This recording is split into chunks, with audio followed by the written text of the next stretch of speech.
Welcome to Crowd Europe.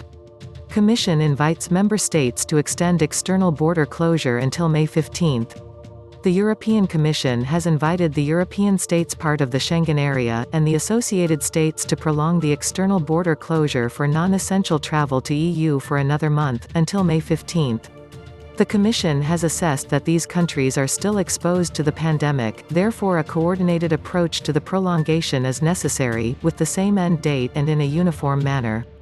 The Vice President for Promoting Our European Way of Life, Margaritas Schinas, asserted that all member states and the associated states have successfully implemented social distancing measures to limit social interaction and curb the spread of the virus. The restriction on non-essential travel from third countries to the EU complements these measures at the EU's external borders.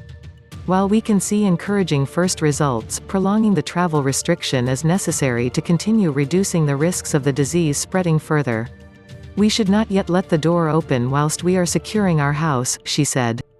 Whereas the Commissioner for Home Affairs, Ylva Johansson, said that the current situation compels the EU to call for an extension of the restriction measures on non-essential travel to the EU. While coordinated action is key at the external borders, we also need to work together at the internal borders to make sure our internal market continues to function properly, and that vital products such as food, medicines and protective equipment can reach their destination without delay. We will continue assisting the member states in all these strands of work. So far, all Schengen member states and the 4 Schengen associated states, Iceland, Liechtenstein, Norway, and Switzerland, have applied the travel restrictions as agreed by the European Commission and the European Council on March 17, as a measure to contain the further spread of the virus within the bloc.